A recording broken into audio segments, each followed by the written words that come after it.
Hi friends, అందరికీ నమస్కారం అండి. ఇప్పుడే అందిన వార్త రాష్ట్ర ప్రభుత్వ ఉద్యోగులకు సంబంధించి నేడు తాజా సమాచారం అండి. ఈరోజు తేదీ చూసుకున్నట్లయితే జనవరి 28వ తారీఖు అండి.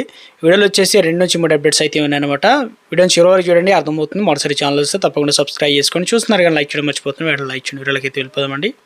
మొట్టమొదటి అప్డేట్ వచ్చేసి రాష్ట్ర ప్రభుత్వ ఉద్యోగులకు సంబంధించి రిటైర్మెంట్ ప్రయోజనాలు ఏదైతే ఉన్నాయో వెంటనే చెల్లించాలని డిమాండ్ చేస్తూ బీజేపీ ఎమ్మెల్సీ ఆధ్వర్యంలో ఇక ఇందిరా పార్క్ వద్ద అయితే ముఖ్యంగా బీజేపీ ముఖ్యంగా మంగళవారం అయితే ధర్నా అయితే నిర్వహించినట్టు ఒక అప్డేట్ అయితే ఇవ్వడం జరిగిందనమాట. మరో అప్డేట్ అయితే రావడం జరిగిందండి. పీఆర్సీ సంబంధించి ముఖ్యంగా రిటైర్డ్ ఉద్యోగులు కావచ్చు, అదేవిధంగా పీఆర్సీ కావచ్చు, ఉద్యోగ ఉపాధ్యాయుల సమస్యలపై కాంగ్రెస్ ప్రభుత్వం సర్కారుతో పోరాడుతూ ఇక బీఆర్ఎస్ డిప్యూటీ ఫ్లోర్ లీడర్గా మాజీ ఎమ్మెల్సీ హరీష్ రావు అని చెప్పేసి ఒక అప్డేట్ అయితే ఇవ్వడం జరిగిందనమాట. సో ఇందులో ఉద్యోగులు పీఆర్సీ అడిగితే ఏసీబీ దాడులతో కాంగ్రెస్ సర్కారు భయపెడుతుందని BRS deputy floor leader Siddipet MLA Tanniru Harish Rao అయితే మండిపడ్డారు. బడా కాంట్రాక్టర్ కమిషన్ కోసం 30,000 కోట్లు చెల్లిస్తున్నారని రేవంత్ రెడ్డి రిటైర్మెంట్ ఉద్యోగులు బకాయిలు తీర్చేందుకు మాత్రం మనసు రావడం లేదని చెప్పేసి విమర్శించడం జరిగిందనమాట. ఒక అప్డేట్ అయితే ఇవ్వడం జరిగింది ఆర్టికల్. మరో అప్డేట్ చూసుకున్నట్లయితే తెలంగాణ ఉద్యోగులకు సంబంధించి విషయాలపైన ప్రభుత్వం కీలక నిర్ణయం తీసుకుంది. ప్రభుత్వ ఉద్యోగులకు భారీ షాకిస్తూ ఉత్తర్వులు అయితే జారీ చేశారు. ఇకపైన విధి నిర్వహణలో నిర్లక్ష్యం వహించిన నిబంధనలు కనుక ఉల్లంఘించిన ఉద్యోగాలు కోల్పోతారు. ప్రభుత్వ ఉద్యోగం పటిష్టంగా నిర్వహించాల్సి ఉండగా ప్రభుత్వం తీసుకొచ్చిన నిబంధనలు క్రమశిక్షణ చర్యల్లో భాగంగా తీసుకొచ్చారనమాట. ప్రభుత్వం తీసుకొచ్చిన నిబంధనలు ఉద్యోగులు మెడపై కత్తి వేలాడుతుంది అంటున్నారు. ఎందుకంటే ప్రభుత్వ ఉద్యోగులు అనధికార గైహాజరు కఠిన నిబంధనలు తెలంగాణ ప్రభుత్వం తీసుకొచ్చింది. ఇక ఇందుకు సంబంధించి ప్రభుత్వ ఉద్యోగుల విధులకు గైహాజరు కావడంపై తెలంగాణ ప్రభుత్వం కీలక నిర్ణయం తీసుకోవడం జరిగిందనమాట. తెలంగాణ సివిల్ సర్వీసు నియంత్రణ నియమాలు కావచ్చు, నిబంధనలు ఇవన్నీ తీసుకొస్తూ ప్రభుత్వంతో అయితే జారీ చేయడం జరిగింది. అనుమతి లేకుండా గైహాజరు అయితే ఇక అది కూడా 1 సంవత్సరం కంటే ఎక్కువ కాలం అనుమతి లేకుండా విధులకు గైహాజరు అయితే తొలగిస్తారనమాట. దీర్ఘకాలిక గైహాజరైనా కూడా విదేశాల్లో సేవలకు పర్మిషన్ తీసుకోకుండా అక్కడికి వెళ్ళినా కూడా విదేశాల్లో ఉన్న వారిని కూడా తొలగిస్తారనమాట. మరో అప్డేట్ చూసుకున్నట్లయితే ముఖ్యంగా విద్యుత్ ఉత్పత్తి సంస్థలో 50,149 కోట్ల బిల్లులు సింగరేణికి బకాయిలు పెట్టినట్టు కేంద్రం గుర్తించింది. వీటిలో అత్యధికంగా తెలంగాణ జెన్కో నుంచి 20,952 కోట్లు, అదే రాష్ట్రానికి చెందిన డిస్కామ్ల నుంచి 27,379 కోట్లు.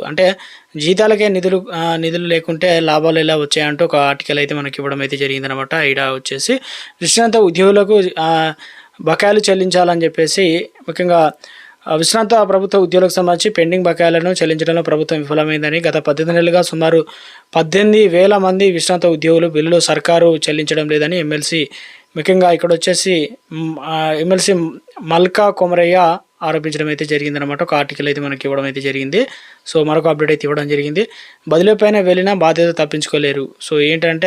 న్యాయస్థానం ఆదేశాలు ఇచ్చిన తర్వాత అధికారులు బదిలీ అయిన ఇక అమలు బాధ్యతల నుంచి తప్పించుకోలేరని హైకోర్టు స్పష్టం చేసింది. హైకోర్టులో వేలాది సేకరణ పరిహారం పిటిషన్లు పెండింగ్లో ఉన్నాయి. వాటిలో ఇంతవరకు కూడా పరిహారం అందించలేదన్నారు. గతంలో సేకరించిన భూములు పరిస్థితి ఇలా ఉంటే ఇక కొత్తగా ఎలా సేకరిస్తారని, పరిహారం ఎలా అందిస్తారని దాన్ని ప్రశ్నించి 74 ఏళ్ల వృద్ధురాలికి 3 నెలలుగా పరిహారం ఇస్తామని హామీ ఇచ్చి 15 ఏళ్లుగా గడిచినా కూడా అమలు చేయకపోవడంపై ఆగ్రహం వ్యక్తం చేసింది. నాటి రెవెన్యూ ముఖ్య కార్యదర్శిగా నవీన్ మిత్తల్, నాటి సిరిసిల్ల కలెక్టర్ సందీప్ కుమార్ తదుపరి విచారణకు హాజరు కావాల్సిందని 8 వారాల్లో పరిహారం అందజేయాలని ఆదేశిస్తూ తదుపరి విచారణ మార్చి 24 అయితే వాయిదా వేయడం జరిగిందనమాట.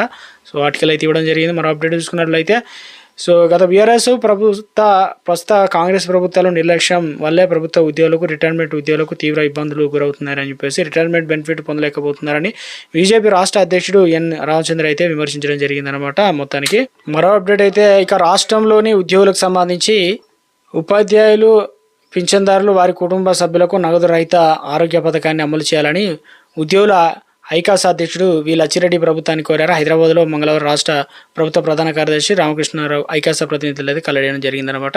ఈ సందర్భంగా లచ్చిరెడ్డి పలు అంశాలపై సిఎస్ దృష్టికి అయితే తీసుకెళ్లే ప్రయత్నం చేశారు.